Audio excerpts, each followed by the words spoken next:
So the first thing you might think of, is it why should we actually sample? I mean, why is it not a good idea to, for instance, go for the mean of the distribution? Or, why in some cases is it not such a good idea to even just look for a single node? So here's a simplified modal distribution. And you can already see that, if I just go for the mean of the parameters, this is going to give me a horrible, situation. Let's say, for instance, I want to design, a car seat, and it needs to work for, the average population. And let's say men tend to be a lot taller than women, or ignoring all the, the reality. But let's suppose that there are two distinct groups of heights. Then designing a car for an average height is going to be really horrible because it will not fit the really tall people and not fit the not quite so tall people. Right. Whereas drawing from maybe a bimodal distribution over heights and checking that it works for all of those will actually give me something that is a lot more accurate.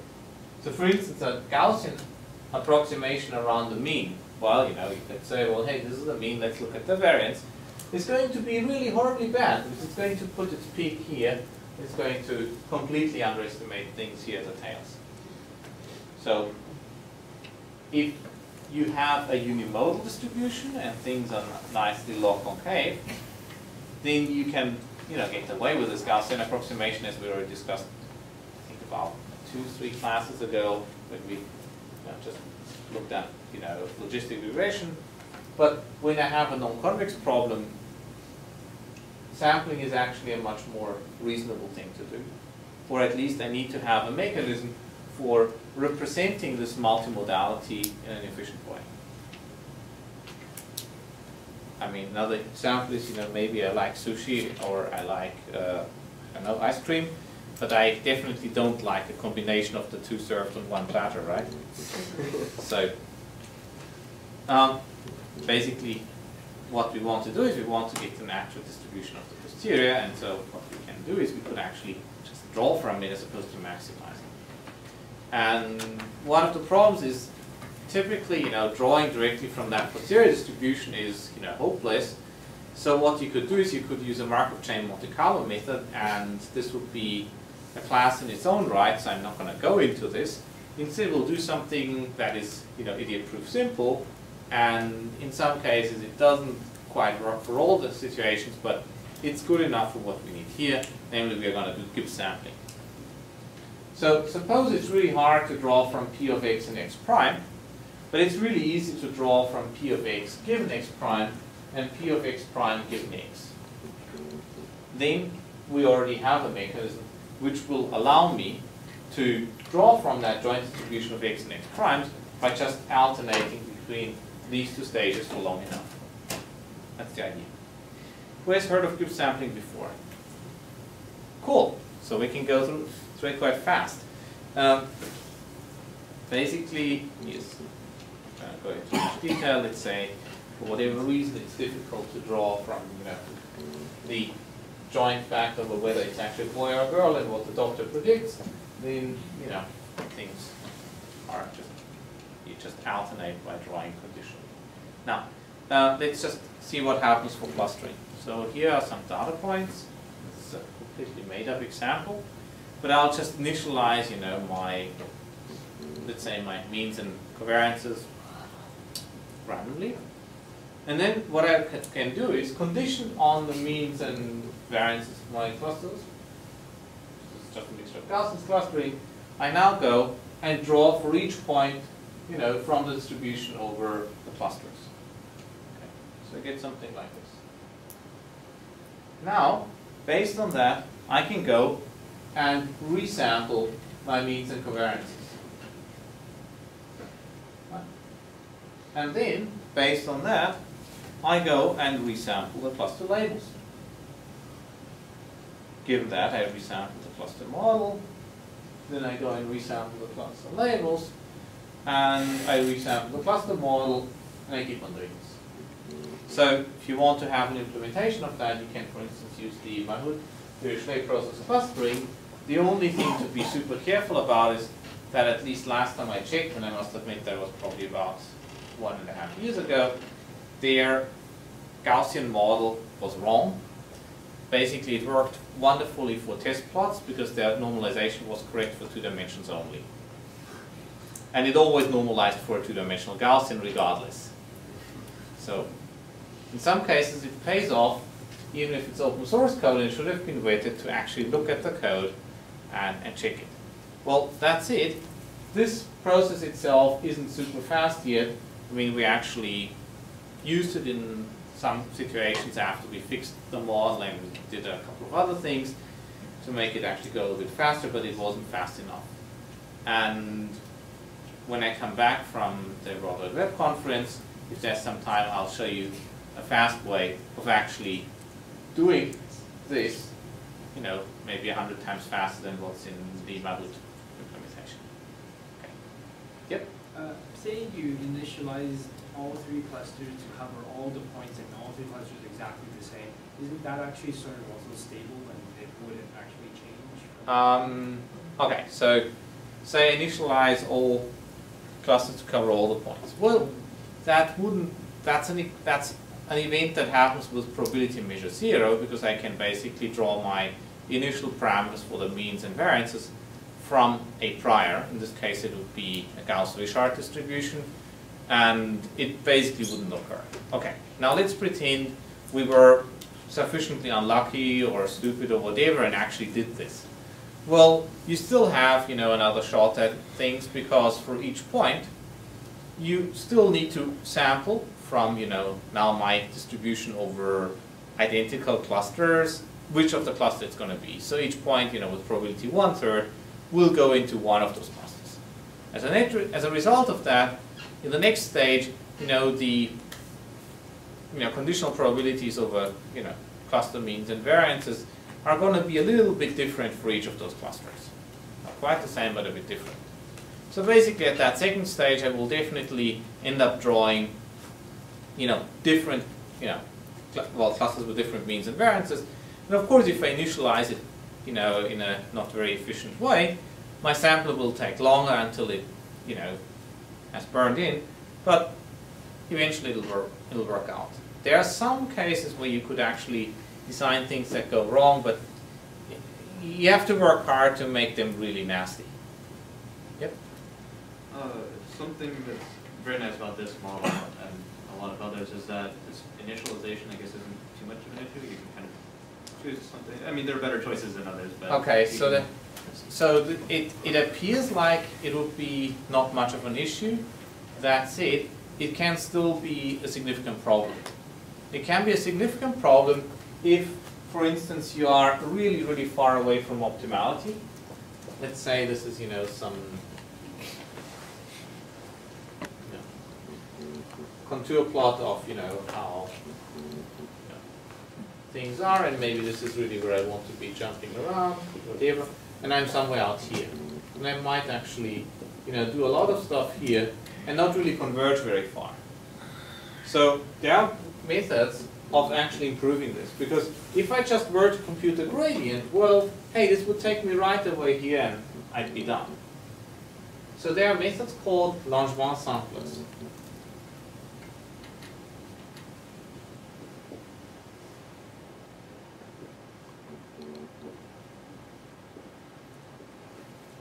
And they pretty much address this. So essentially what they do is they use the gradient and use a momentum term in order to move further towards optimality. The problem is that this is not a simple Gibbs sampler anymore, so you need to work with, you know, detailed balance equations and make sure that everything works out fine. This is quite a bit beyond the scope of this class. This would be a really fun class in basically Markov chain Monte Carlo inference. And if you're interested in that, then you should take one of these classes. They will teach you really well how to run those things. So in other words, a smart initialization is actually still quite necessary to make sure that things burn in.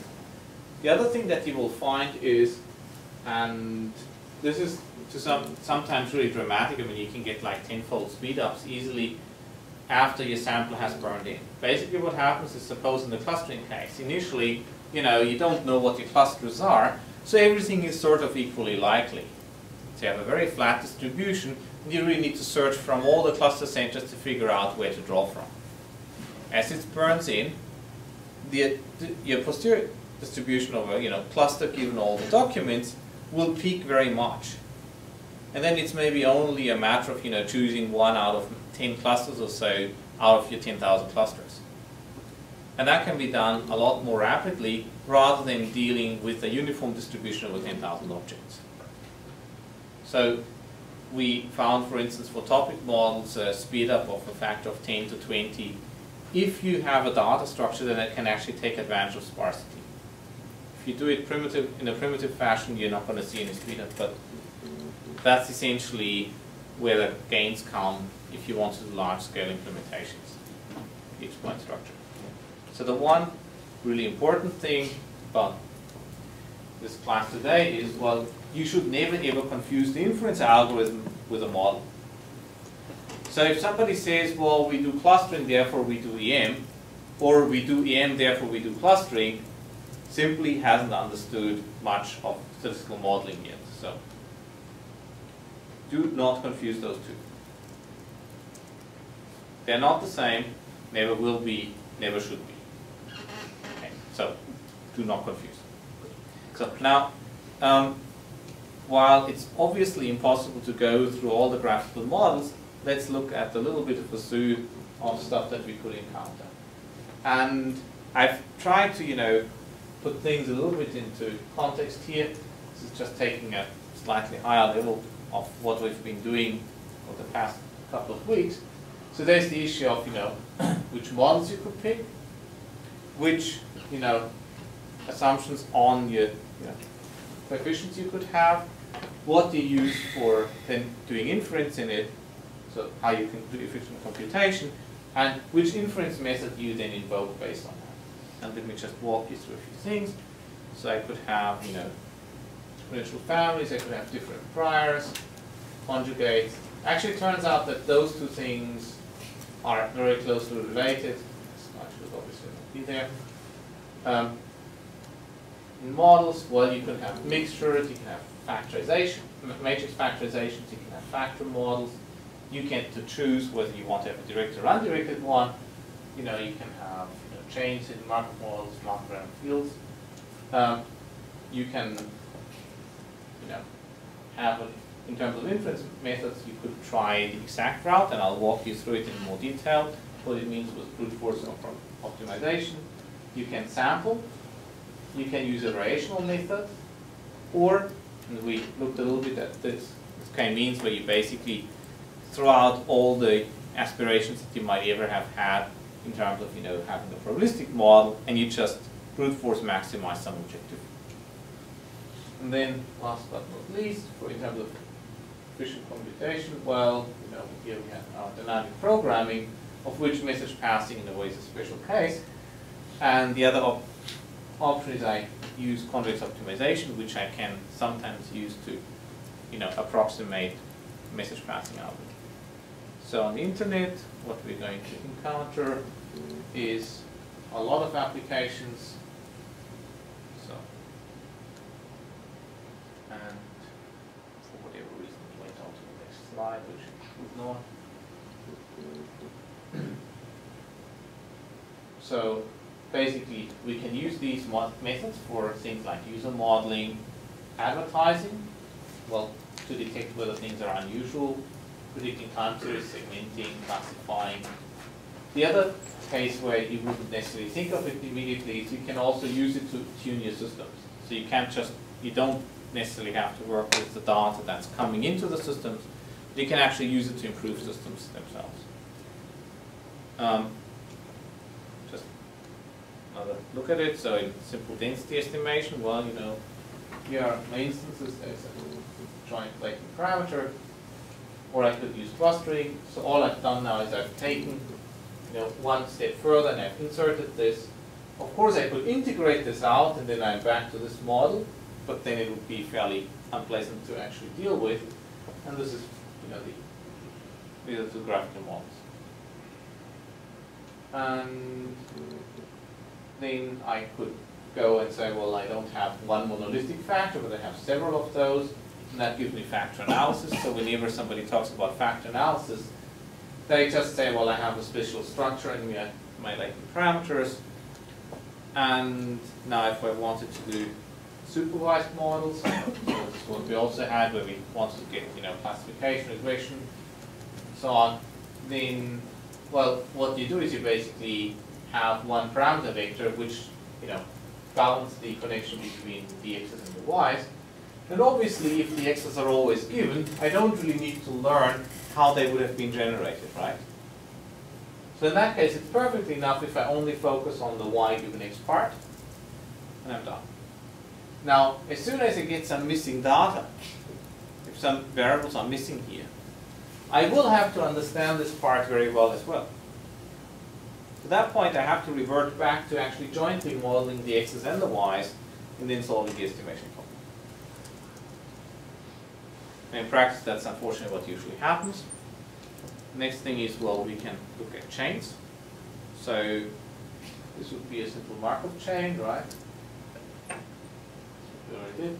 Then, if I have a hidden layer, so remember before that I had clustering, now we get a hidden Markov model. You also get something called a Kalman filter. So Kalman filter is essentially the same device as a hidden Markov model. The only difference is that my hidden state is not discrete now, but it's actually continuous.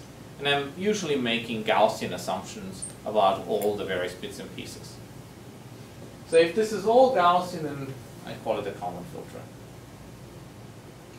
Another example, we already did collaborative filtering, right? That was basically 2 weeks ago, where we had some user attributes and movie attributes. We observed some ratings. And what you could also have in some cases, you have web page ranking problems. So for instance, the KDD Cup this year, this is the ad, and there's some page or whatever, and you might want to actually, do proper recommendation. And you have some attributes here and there. But what you actually should be doing is, you should be adding the latent page and query attributes. So for instance, if, well, that page looks really good, but actually what's written on it is really boring and no user likes it, you should actually infer that from how users interact with things. Likewise, if a particular query means something very different nowadays, I should actually learn this. So in a world where I don't know that Apple Computers is a company, and whenever I search for Apple, well, I would like to see the fruit. Now, as soon as I know that it typically means that I'm interested in the company, especially if the query comes maybe from the computer science department in Berkeley, well, you should really infer that as a latent attribute of the query and learn that. Now, in collaborative filtering, we don't have any obvious features. Here we have a lot of feature engineering, but you still should combine both things. So basically, this part here, where you extract attributes for queries, this is usually, teams of 10, 20, 30 people in, let's say, Bing or Google or wherever else, or Baidu, which do nothing else but feature engineering. I don't know how many people they have at Google on that or at Bing, but that's a typical number of, doing nothing else but just engineering really good features there, making sure they're well maintained and all that. Okay. Now, of course, you can go further, right? So we have web pages, we have the queries, and we also have specific users. And what you're going to see more and more is where actually the user attributes, both observed and latent, will factor in to the recommendation. The problem in doing this is that actually this gets computationally very expensive very quickly. The reason is that in order to carry out a query, I first have to actually hit my index and search for all the matching results. And if I have an index that stores maybe between 10 and 100 billion web pages, which are not unreasonable numbers for a search engine, then firing off those queries in a personalized fashion can be ridiculously expensive. So you may have to be smart and say, well, for the first part, we only retrieve the unpersonalized parts, and then we do a secondary or a tertiary filtering to adjust for a particular user's preferences. You may want to go further, so this was basically what we had: users, documents, and queries, and you integrate. But what you can do is you can now use the attributes of the document that is the web page in display advertising, basically to determine which ad I'm going to show. And whether I'm going to click on it. Of course, that also depends on the user, and I can build up fancier models. Just what the user likes also helps me to find out what news I should show him. And I could have maybe an Atos product linked in. So what you get through this is actually a fairly complex model, and I would bet you that within the next 3 to 4 years, you're going to see that type of approaches a lot more in basically any, for lack of a better word, Web 2.0 type of applications actually being deployed. Okay, so this is just a little bit of a step back to show you the context where some of those models come in. What we're going to do now is we're going to look at topic models and how to use them.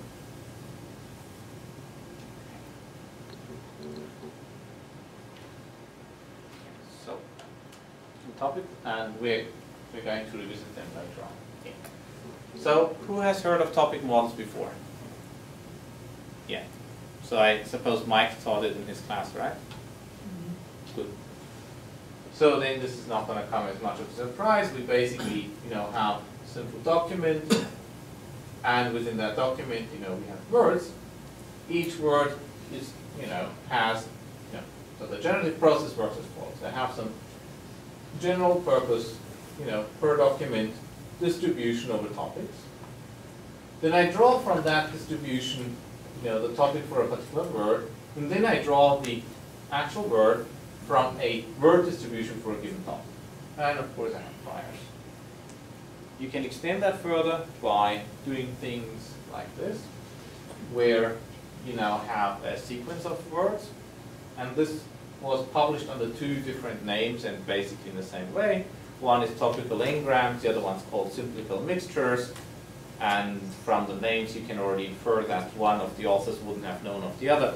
They were published with about 6 or 7 years difference in time, both in the same conference, I think. Now, there are a few other things that you can do in this context. You can, for instance, look at what's called upstream conditioning, where you don't really know, where you basically have context of, let's say who wrote the document in order to find out what it might be about, or where I have attributes for particular words and find out from that already what the word might be about. What I would call downstream conditioning. So we're going to take a short detour and look at undirected graphical models. After we've wrapped this up, we'll go back to scaling topic models. Okay. So we've already done this. Start integration. So, well, here was our message passing, and one thing that's, of course, the case if I have, standard message passing on a chain, I could ask, because before I can send this message out, I need to wait until I have received this message, right? That's standard message passing. Now, what I could do is I could just, whenever I haven't received that message yet, I could pretend that that message is 1. Basically, just a uniform distribution. And then I can send out the message. That message is going to be wrong, but at least I can send something out. Now, why is this actually a good idea? Well, in some cases, I have a really long chain, and the influence of local decisions is going to be limited. So therefore, if at some point I just start fantasizing that I have a uniform distribution and keep on propagating that further for long enough, well, I'm actually going to get something that's pretty close to optimal. And people have actually written a whole bunch of papers and implemented this in things like GraphLabs. So this might actually be quite useful. Wait, can you explain that again? Okay, sure. So the idea is basically whenever I have message passing, right? So what I end up doing is I generate messages of the form, just write it down.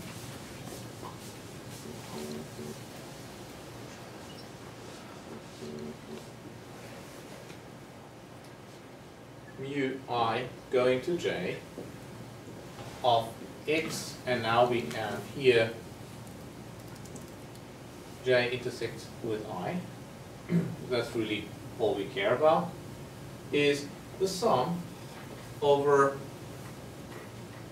essentially x I without j of the product of all the incoming messages. So we have L related to I, L is not equal to j, mu L to I, x L intersect I, and then we have whatever function here we had, you know, psi I of x. That was our message passing operation.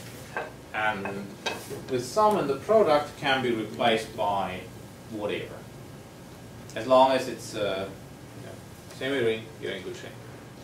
Now, in general, what I have to do, therefore, is before I can generate the message from I to j, I have to actually, have all these other messages, right?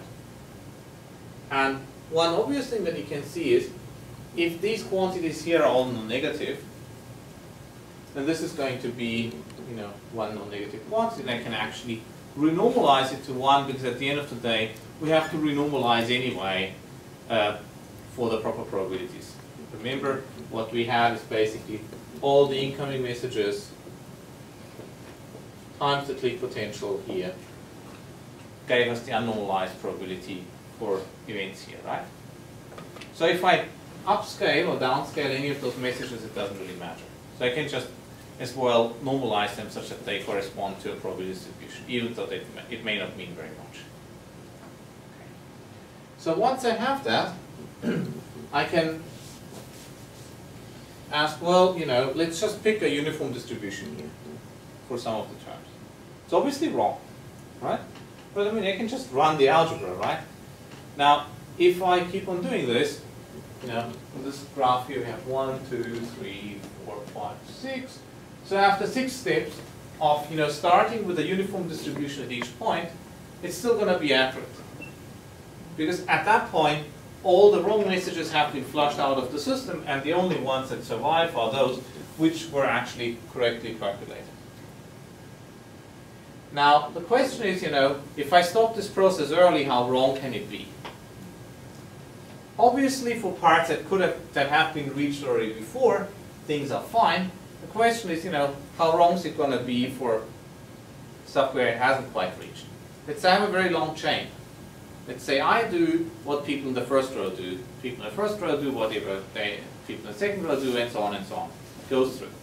Now, there is maybe some weak correlation between our activities, which means that I'm probably very much influenced by whatever people do in the first row, but very little by whatever happens in the last row, because there were just a lot of weak dependencies. If you've played the game Chinese Whispers, you know that at some point it doesn't really matter where you start, it's only the last few people who really have any influence on what you hear. And that's the equivalent, where if I have very short range dependencies, stuff's good, and stopping my message passing algorithm early is going to give me estimates which are near optimal. Why would I care? Because I can essentially put a little processor at each of those nodes, run it in parallel, and I get a considerable speed up. You want to do actually slightly smarter things than that, and there's a lot of nice work by Joey Gonzalez in GraphLab, which addresses this. So this is Gonzalez, Gestrin, and others.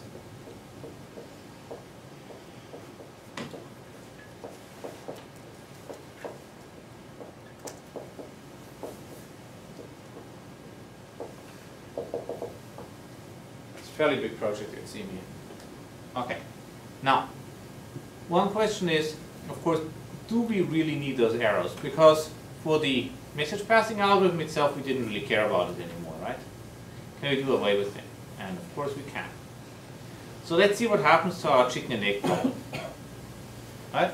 I suppose after all, the issue that, we can't really do P of chicken and egg by taking the product to conditionals.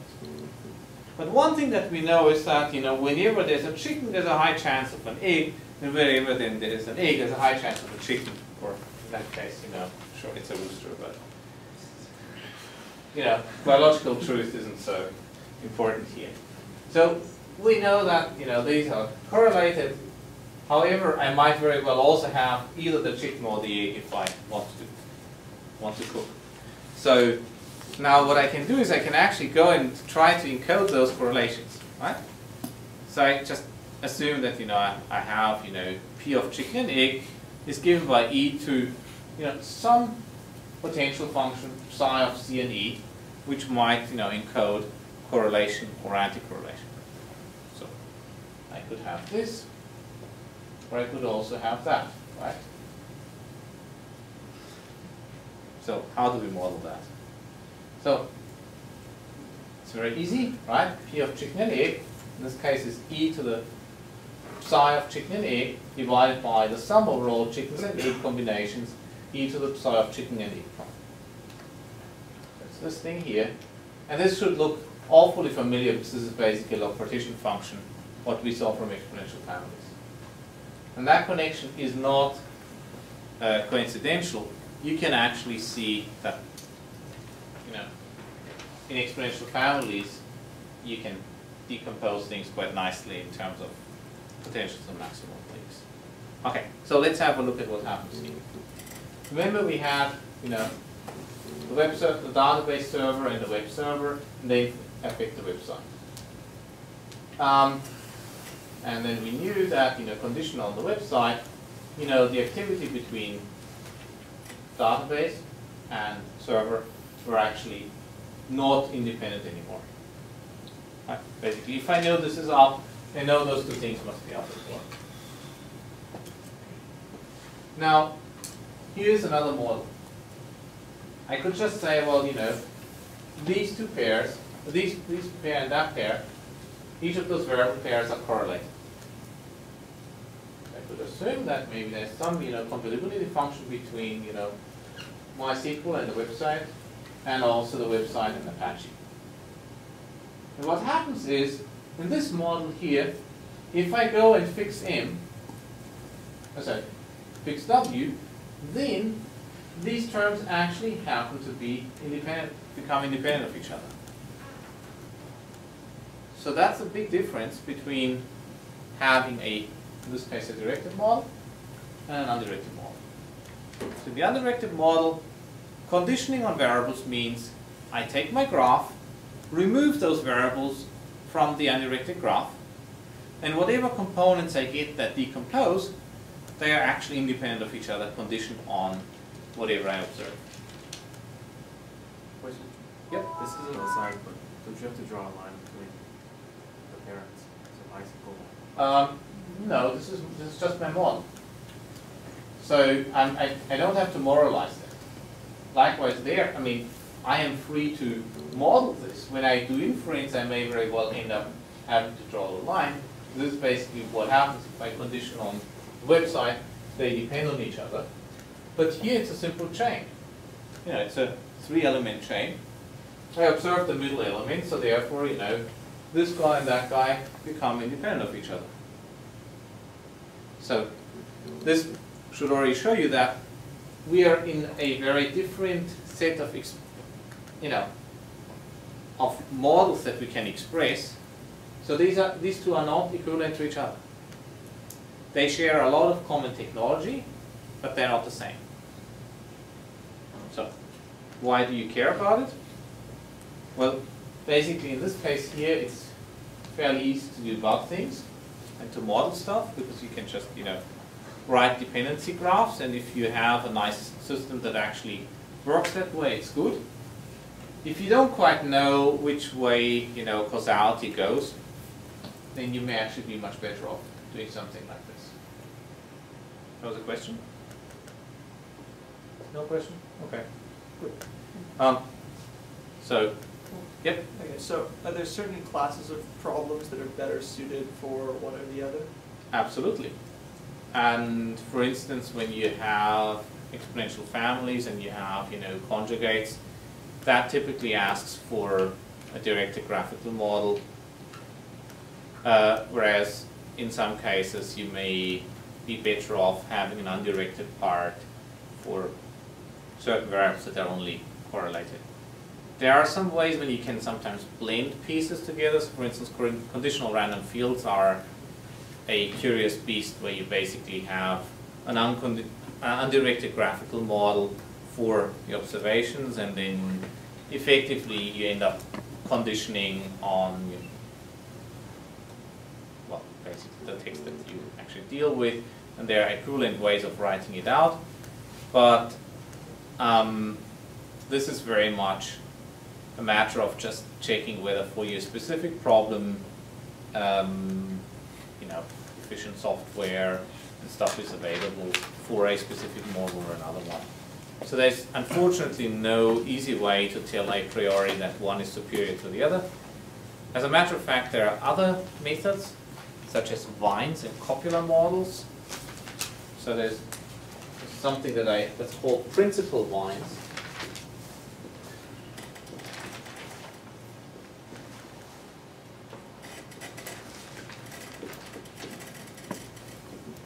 Which is yet another way of expressing dependencies between random variables. And again, this is incommensurate with either of those two. In some cases, this is a lot better. So just as an aside, those copular models model the marginal distributions over each individual random variable exactly, essentially, or do a very, very good job, because one-dimensional density estimation is easy. And then they approximate the dependencies between the random variables. This is a lot used in financial mathematics. And if you get the dependency wrong, then you get problems like in 2008. So that's seriously what happened. Basically, people use the wrong dependency between random variables. Okay. So, yep. Just a question on modeling itself. With a directed model, it's kind of intuitive how to choose things. You say, I think this variable is distributed according to this. Is there any way to do sort of thing for graphical models? So for undirected graphical models, the good thing is that you can actually usually sit down and start writing out assumptions of, if I know this, which things should be independent of each other, right? So, for instance, if I know that the light is on, right? There's a good chance that, conditioned on, well, okay, actually that's a bad example, because conditioned on whether the light is on, the light switch, and whether the power is working basically from the power plant are not really independent of each other. But in some cases, you simply may not know which way causality goes. You only know that things are correlated. And in that case, the undirected graphical model tends to be a safer bet rather than getting the causality error wrong. There's a lot of interesting research on estimating causality. So Julia Pearl, if you're interested in that kind of work, has written a fairly extensive amount of work on this. He has a book called Causality. One of the reasons why it may have not caught on as much as it probably should have is that, let's put it this way, you will require some time to read his book and enjoy it. And I think I should probably leave it on that, at that. So, there are many cases where directed and undirected graphical models can be used to essentially capture similar things.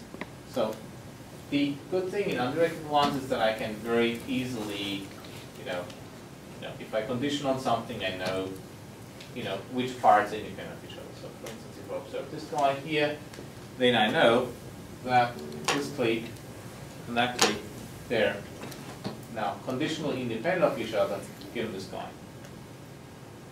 Getting that type of a dependency check for directed graphical models is considerably harder, so this is what you need the baseball algorithm for. We observe these two guys. Well, does anybody have any idea which parts are now independent of each other conditionally? Okay. So this part here, that part there. Right. Now suppose we observe this guy, then well, there's unfortunately nothing we can really do because the rest is all still dependent on each other.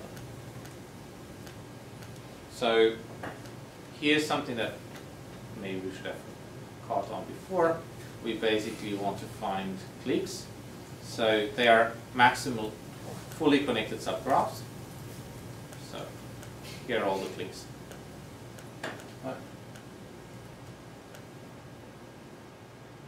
And this is not a maximal clique because we are missing those edges here.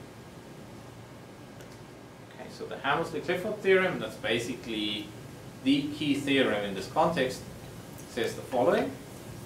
If a density has full support on its domain, and then you can decompose it into products of Clique potentials. Basically, if I have the corresponding conditional independence property that the graph implies, then there must be functions that are defined only on the maximal cliques, which allow me to represent joint probability distributions. One direction is obvious. If I have this, then I immediately get the decomposition into cliques. Furthermore, if I can get such a decomposition, then this holds. So I am going to show the easy direction here in class. For the, well, slightly more tricky one, the easiest proof is to go through the Möbius inversion theorem. Okay, so let me show you the easy direction.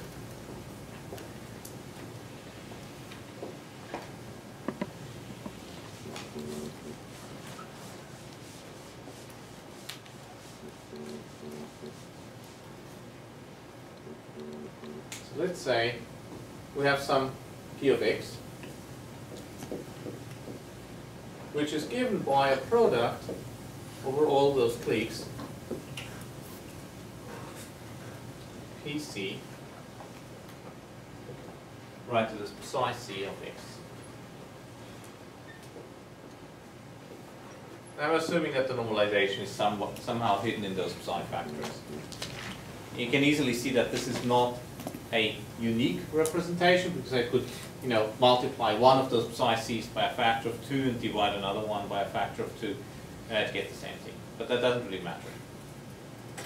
Now, suppose that I want to get p of x not a given xa. So basically, I condition on a, and I want to get these parts. So then, well, this is, of course, proportional to, well, p of x not a and xa. Right. So now we're going to write this as a product over various parts of, well, because if we condition on, let's say this is A, and this is all the other stuff that hangs off it, right? And we have the maximal clique, so we basically have, P of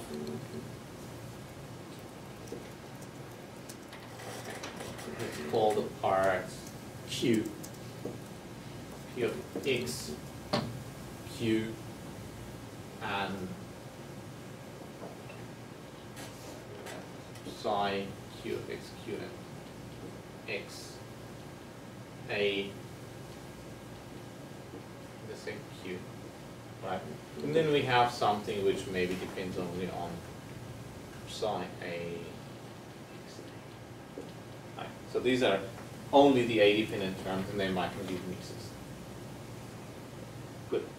So this is obvious that we need to be able to get this expansion because A decomposes our graph into separate pieces. These are, you know, the various Q's.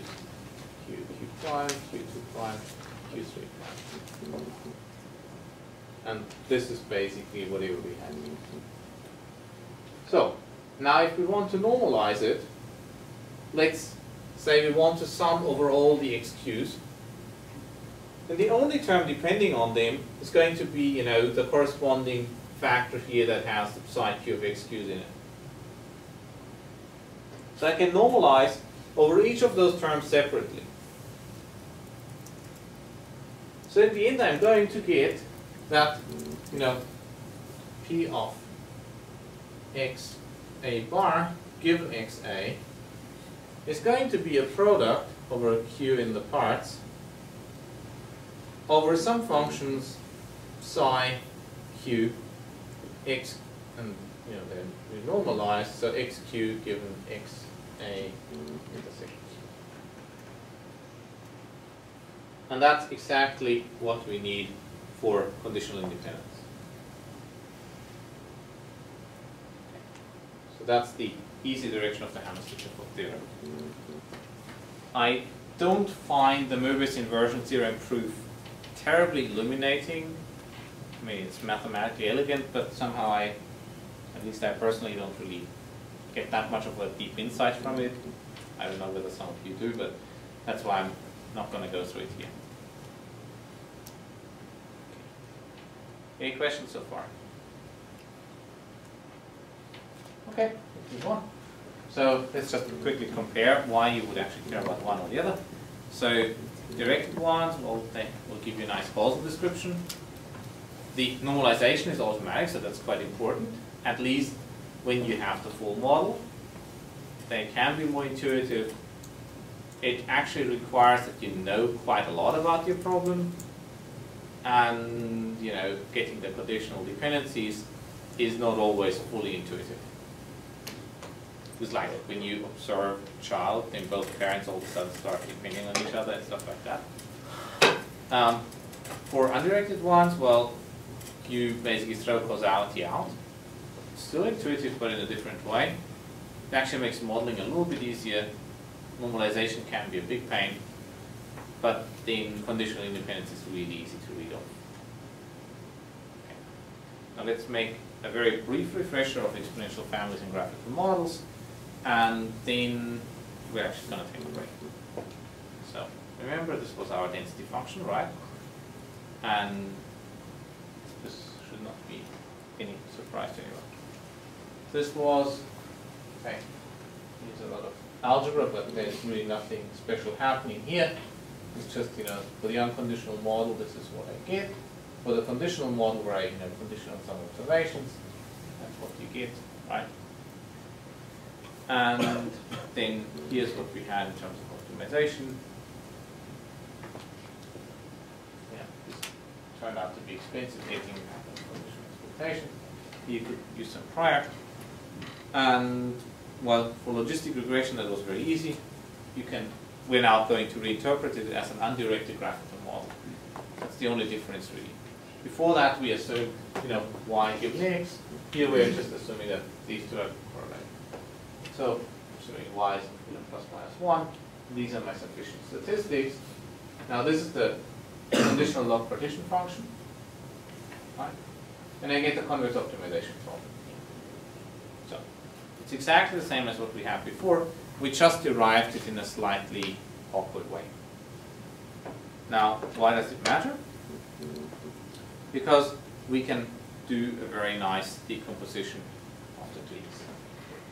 So, if I have P of x being given by a product of psi c of xc, so these are potentials that just occur only on those cliques, right? Then you can show that it's enough to have sufficient statistics which decompose accordingly. So in other words, you only really need to look at one of those cliques at a time and look at the distribution over the random variables. This is really, really useful. Because in many cases, these might be, unigrams or bigrams, whereas, your total model is a sequence of maybe 1,000 words in length, which you could never really get nice trained expectations of. So before going to have a look at conditional random fields, I'd say let's have a very short break.